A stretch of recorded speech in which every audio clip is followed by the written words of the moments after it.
আসসালামু আলাইকুম রহমতুল্লাহ। আমার কথা শুনবার জন্য আপনাদেরকে স্বাগত জানাই।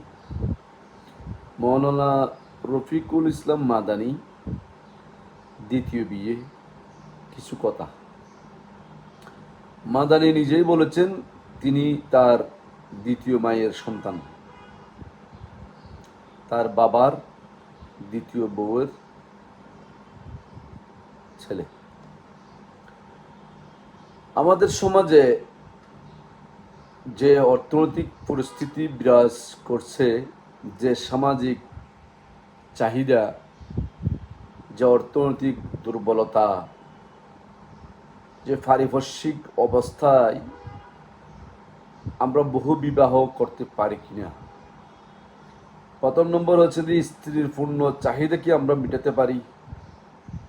শারীরিক চাহিদা, মানসিক চাহিদা, অর্থনৈতিক চাহিদা, ভরণ পোষণে, চিকিৎসা এবং নানান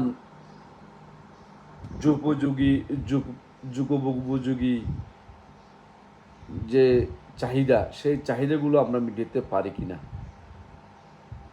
এর মধ্যে যদি আরও একটি বিয়ে করার লাগে, সেক্ষেত্রে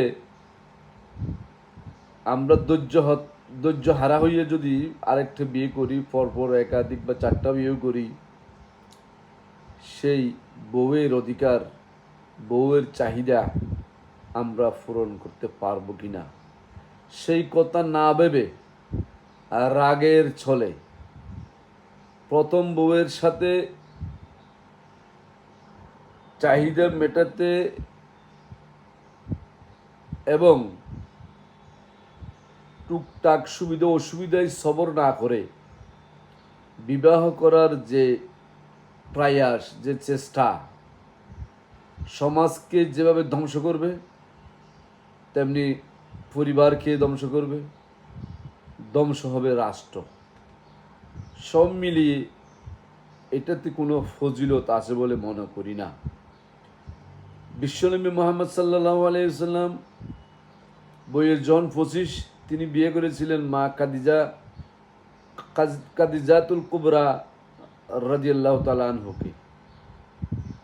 তিনি প্রায় 20 বছরের মতো সংসার করেছিলেন। বিশ্বনবী যখন নবুয়ত পাই, তখন খাদিজা তখন 55 বছর পার হয়ে গেছে, তখন কিন্তু বিশ্বনবী বিবাহ করেননি। এখান থেকে